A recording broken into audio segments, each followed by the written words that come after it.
It was a typical Thursday evening at our place, nestled on the outskirts of a sprawling city. Tom and I had settled into our usual routine, him with a beer in hand, lounging on the couch after a long day at his auto repair shop, and me, Nora, eyes glued to my laptop, tracking the latest stock and cryptocurrency trends. Our home, a cozy two-story we picked out for its promise of family and future, now felt more like a battleground for our increasingly divergent lives. "So, how was the market today?" Tom asked, his tone casual, but I sensed the underlying tension. It had become our norm. "Same as always, ups and downs." "Crypto's looking good, though," I replied, trying to keep the peace. Tom scoffed, setting his beer down with a little too much force. "Crypto, again? You know, not everything that glitters is gold, Nora." I sighed, closing my laptop, bracing for the conversation we'd had countless times. "And not every car that comes into your shop is worth fixing, but you do it anyway, because you see the value in it." "Why can't you see the value in what I'm doing?" "Because cars are real, Nora. You can touch them, fix them, sell them. What you're doing, throwing our money at the wind, hoping it'll fly back with more, it's just reckless." I felt the anger bubble up, the same old argument wearing thin. "Reckless? It's not reckless, Tom. It's calculated. There's a difference between gambling and investing. I wish you'd try to understand that." Tom stood up, pacing now. "Calculated? You call putting our hard-earned money into something as volatile as cryptocurrency calculated?" "Yes, I do, because I don't go in blind. I research, I study trends, I make informed decisions. It's no different from what you do with your shop." "My shop is a sure thing, Nora. People always need car repairs. But this is just a phase. What happens when it crashes, huh? What then? We could lose money in any investment, Tom. The shop could falter. Nothing's guaranteed. But we've seen good returns on my investments. Isn't that worth something?" Tom stopped pacing, running a hand through his hair in frustration. "It's not just about the money, Nora. It's about security, about not risking everything on a damn coin flip. Why can't we invest more in the shop, expand it? That's a real, tangible way to grow our money. And put all our eggs in one basket? What if something happens to the shop, Tom? Diversification is key. That's investing 101. He shook his head, the gap between our perspectives as vast as ever. "Diversification, sure. But into something stable, not this digital fairy dust." I stood up now, feeling the need to defend my choices, my independence. "You know, for someone who runs his own business, you're surprisingly close-minded. And you're surprisingly stubborn," he shot back. "All I'm saying is, we could be using that money to build something lasting, something we can see and touch, not just numbers on a screen." The conversation was going nowhere, as usual. "Let's just agree to disagree, okay? I won't criticize how you run your shop, and you don't criticize my investments." Tom sighed, the fight draining from him. "Fine. But just remember, Nora, when all this blows up in your face, don't say I didn't warn you." The tension between Tom and me wasn't the only strain in our lives. His family dynamics added another layer of complexity. Living close to his parents and sister meant frequent interactions, each one a reminder of our differing views on family and responsibility. It was a Sunday afternoon when Tom suggested we visit his parents. The idea alone made my stomach knot. It wasn't the parents I minded, it was Sarah, Tom's sister. Her lifestyle and choices were a constant source of bewilderment to me. "Come on, Nora, it's been ages since we've seen them. And Mum's been asking about you. And more. You know Dad is fighting cancer." Tom pressed, noticing my hesitation. "Yeah, I bet Sarah's missed me too," I muttered, my sarcasm not lost on Tom. "Look, I know you two don't see eye to eye, but can't you just—" "I don't know, try? For me?" Sighing, I agreed. "Fine, but I'm not staying if she starts on one of her shopping spree stories." We arrived to find Sarah already there, flaunting her latest designer bag. The air of superiority she carried like a perfume instantly grated on me. "Look at this, just got it yesterday. Isn't it just fabulous?" she gushed, barely acknowledging our presence. "It's something," I managed to say, biting my tongue. Tom's mother, oblivious to the tension, ushered us in. "Nora, dear, so glad you could make it. You two should visit more often." The afternoon dragged on, with Sarah dominating the conversation, recounting her latest vacation and shopping exploits. I tried to keep a neutral face, engaging in minimal conversation, but my patience was wearing thin. "So, Nora, still playing with your stocks and bits?" Sarah sneered, her tone dripping with disdain. "It's called investing, Sarah. You should try it sometime instead of blowing through money on things you don't need," I shot back, my annoyance breaking through. Tom shot me a warning look, but it was too late. Sarah scoffed. "Investing? Please, like gambling on the internet is anything to brag about. At least when I spend my money, I have something to show for it." "Something to show until it goes out of fashion next season," I retorted, unable to help myself. "That's enough, both of you," Tom's father interjected, his tone stern. "We're here to enjoy each other's company, not to argue about whatever this is." The rest of the visit passed in an uncomfortable silence. As we left, Tom couldn't hold back his frustration. "Nora, why do you have to provoke her? Can't you just let it go for one afternoon?" "Me? Provoke her? She's the one who started it with her snide remarks. I'm just not going to sit there and take it, Tom. It's just, sometimes I wish you'd try a little harder, for the sake of peace." "Try harder?" "Tom, I'm not the one splurging on luxuries and then flaunting them in everyone's face. Why doesn't anyone tell her to stop acting like a spoiled brat?" "Because she's family, Nora. We look out for each other, even if we don't always agree with what they're doing." "That's just it, Tom. Looking out for each other is one thing, but enabling bad behavior is another. There's a difference, and it's about time someone pointed it out to her." Tom sighed, the weariness evident in his voice. I know. But what can we do? She's set in her ways, and Mom and Dad aren't going to change how they treat her. It's not just about Sarah, Tom. It's about us, too. How are we supposed to plan for our future when there's always going to be this financial black hole in your family? We'll figure it out, Nora. We always do. The news hit us hard and fast. Tom's dad, Mr. Harrison, had lost his battle with cancer. It felt like one moment we were discussing treatment options, and the next, we were plunged into mourning. Amidst the shock and grief, Sarah, Tom's sister, took charge of the funeral arrangements. It wasn't long before she dropped a bombshell on us about the cost. Sitting in our living room, looking like a storm cloud had settled over his head, Tom relayed what Sarah had told him. "Nora, Sarah says the funeral's gonna cost $60,000. She's expecting us to chip in half." I nearly choked on my tea. $60,000? Tom, that's insane. Are we funding a funeral or a royal wedding here? Tom's face darkened, his eyes narrowing. Now's not the time, Nora. This isn't about the money. It's about giving my dad the send-off he deserves. But $60,000? There has to be a mistake. It's too much. Too much? Tom's voice rose, and I could see the vein in his forehead starting to pulse. My dad has just died, Nora.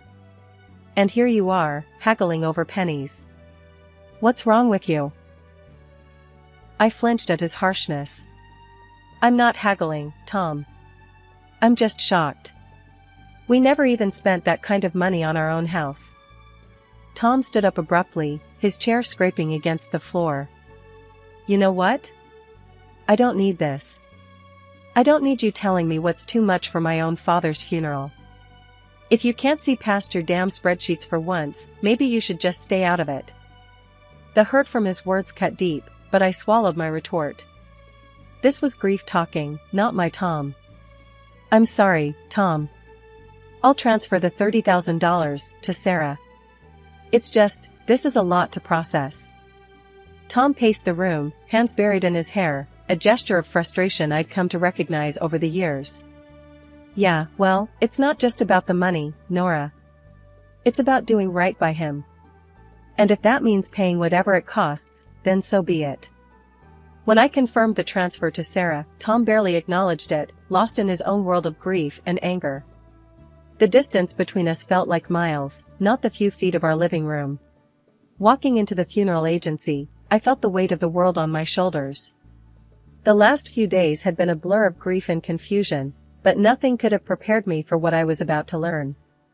I'm here for Mr. Harrison's funeral, I announced to the woman behind the counter, trying to keep my voice steady. She looked up from her computer, her expression apologetic. I'm sorry, ma'am, but you're a day late. Mr. Harrison was cremated yesterday. My heart stopped. What? But, how? I was told the funeral was today. She shook her head gently, her eyes full of sympathy. The family requested to move the date forward. I'm very sorry for your loss and the confusion. I stood there, dumbfounded, my mind racing. How could Tom not tell me? Why was I left in the dark about such a significant change? Fuming, I dialed Tom's number, my fingers shaking with anger and disbelief. Tom, why the hell didn't you tell me the funeral was moved? I just showed up like an idiot, only to find out I missed everything. Tom's voice was cold, detached. Because I didn't think you cared, Nora. All you've done is complain about the costs and question every decision. Why would I think you'd want to be there? Because he was my father-in-law. Because I'm your wife. How could you just exclude me like that? My voice cracked, a mixture of hurt and fury. Well, maybe not for long. He shot back, and I could almost hear the bitterness seeping through the phone. What's that supposed to mean? I demanded, my heart sinking. I'm done, Nora. I can't do this anymore. I can't be with someone who's so indifferent. You're more concerned with your bitcoins and shares than with this family. I've got the divorce papers ready. His words were like a slap in the face. Divorce? Was he serious? You're kidding, right? Over this? Tom, we can talk about it, we can work things out. No, Nora. It's too late. The house is going up for sale. We'll split everything and go our separate ways. That's it. I was speechless, the reality of the situation crashing down on me. This wasn't happening. It couldn't be. Stunned, I wandered back to the parking lot, where I saw Sarah pulling in, driving a brand new luxury car. The sight of it made my blood boil. Nice car, Sarah. Where'd you get the money for this? Inheritance? Her smile didn't reach her eyes as she tossed her hair back.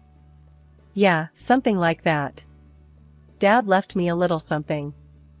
The casual way she mentioned her father, with shopping bags in her hands and not a trace of sadness on her face, was infuriating. A little something, huh? Looks like mourning is treating you pretty well. Sarah's smile faded, replaced by a smirk. Well, we all grieve in our own ways, don't we? Some of us invest in stocks, and some of us in cars. I clenched my fists, the injustice of it all burning inside me. This was all wrong. Tom and I were falling apart, and here was Sarah, benefiting from the chaos. Enjoy the car, Sarah. Looks like it cost a pretty penny.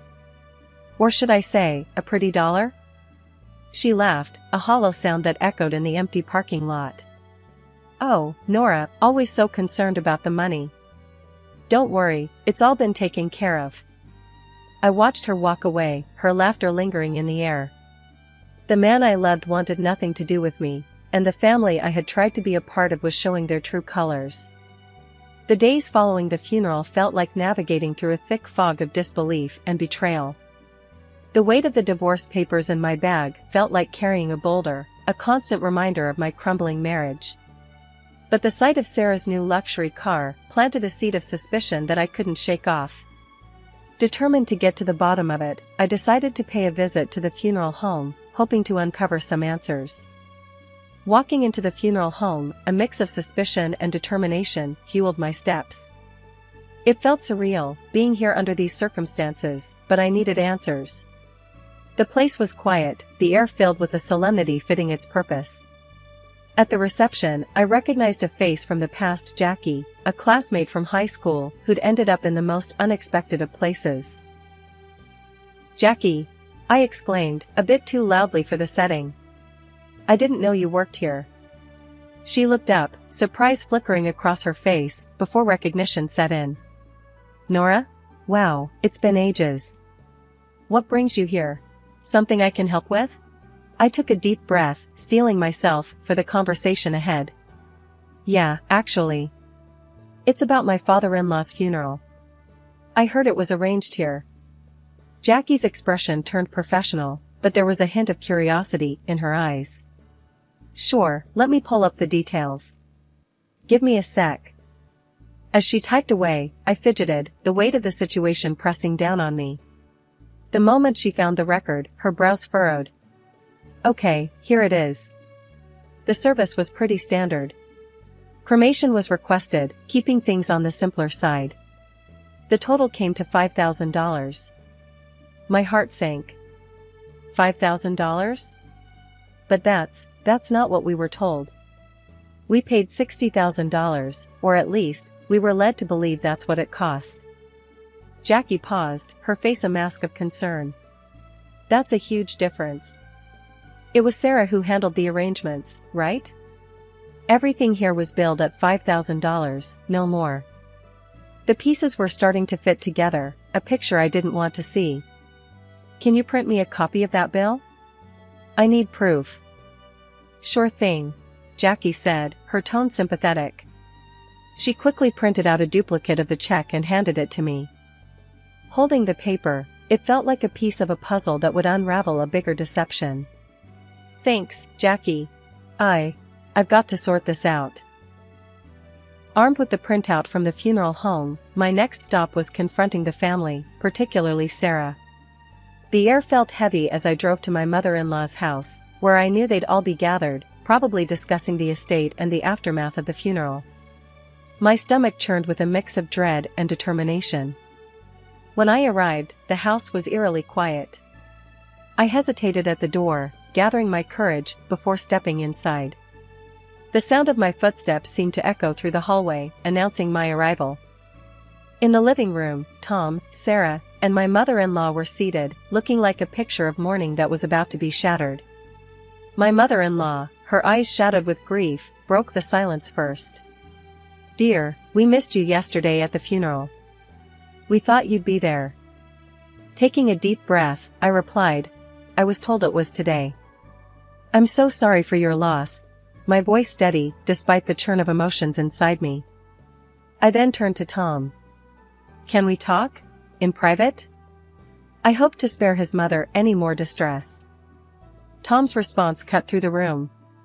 "No secrets here. You're not part of this family anymore, remember?" His words stung, but I pushed on, pulling out the check from the funeral home. "Then explain this to me. The funeral cost $5,000, not the $60,000, Sarah claimed. Where did the rest go?" Tom looked genuinely shocked, turning to Sarah with a bewildered, "What's this about?" Sarah squirmed under our gazes. I needed the money," she finally admitted, her voice small. The revelation seemed to hang in the air until Tom's mom, overhearing, added, "Your father saved for his own farewell. I even gave Sarah $10,000 more to cover everything." I did the math out loud, tension rising. $70,000 in total, and only $5,000 spent. "Sarah, where's the rest?" Flustered, Sarah confessed to splurging the money on a new car for herself, her gaze darting away, unable to meet mine. I expected Tom to explode, but instead, he almost tenderly told Sarah, "You shouldn't have done that. Be more careful next time." His response floored me. "Careful? She committed fraud, Tom. And you're okay with that?" Tom's justification left me reeling. "You wouldn't understand. You've got no family, you don't get what it means to stick together." That was the last straw. In front of them all, I signed the divorce papers with a flourish. "Sarah, you owe me $30,000. Pay up, or I'm going to the police." Tom's protests followed me out the door, but I didn't look back. I'd seen enough, heard enough. The betrayal was complete, and so was my resolve.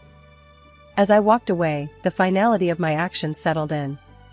There was no going back, only forward from here, away from the lies and the deceit that had marred what I once thought of as family. Packing up my life into boxes felt surreal, like I was an observer in my own story. The "for sale" sign outside the house was a stark reminder of the finality of it all. By afternoon, I was settling into a small apartment that felt more like a fresh start than a downgrade. That evening, as I was sorting through the remnants of my past life, my phone rang. Tom's name flashed on the screen, a name I no longer felt attached to. I answered, curiosity edging out resentment. "Nora, you need to back off, Sarah." Tom's voice came through, tinged with an uncharacteristic harshness. "Back off?" I laughed, cold and sharp. "Not a chance, Tom. She took from me, and I want it back. Your sister's a thief." Tom was silent for a moment. "She's family. You wouldn't understand." "Family?" I scoffed.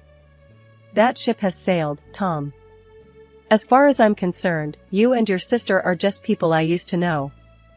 He tried to argue, but I cut him off. "Save it. Sarah has 2 weeks to return my money, or I'm pressing charges. And you? Stay out of it. You're nothing to me now." Hanging up, I felt a mix of sadness and liberation. The man I once loved was now just another obstacle in my path to reclaiming my life. 2 weeks later, a knock at my door heralded the return of my $30,000. Sarah stood there, her posture defiant, a sneer playing on her lips. "Here's your money," she spat, thrusting an envelope into my hands. "Happy now, you money-grubbing witch?" I took the envelope, my gaze steady. "It's not about the money, Sarah. It's about principle. About not letting you walk all over people." She laughed, hollow and bitter. "Whatever helps you sleep at night." As she turned to leave, I called out, "Just remember, Sarah. Karma's a real pain. What goes around, comes around." Closing the door, I leaned against it, the envelope heavy in my hand. The money was a small victory, but the real win was standing up for myself, refusing to be a victim of their greed and lies. Life had found a new rhythm, calmer and more predictable, when out of the blue, my phone rang, displaying a number I hadn't seen in a while. It was Tom, a voice from a past I had neatly folded away. "Hey, I need a favor. A big one." Tom's voice sounded more worn than I remembered. I paused, the suddenness of the call throwing me. "A favor?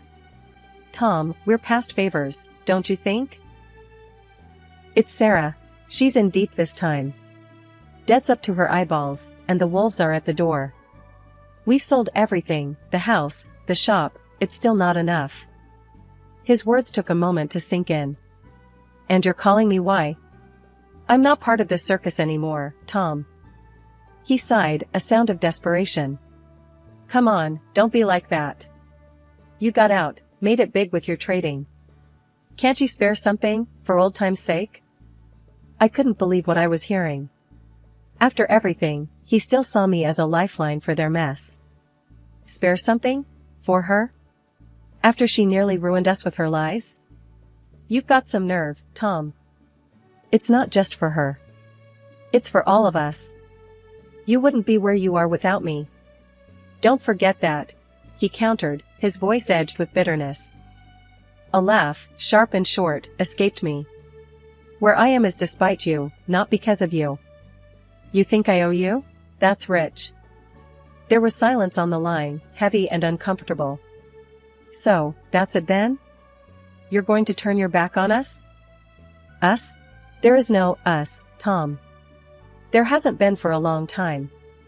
And as for turning my back, I think you've got me confused with someone who still cares."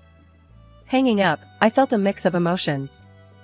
Anger, yes, but also relief. That chapter of my life was truly closed now. Sitting in the living room of my new house, a place I had earned with my sweat and smarts, I realized how far I had come. This was my sanctuary, built not on the shaky grounds of deceit and manipulation, but on my resilience and hard work.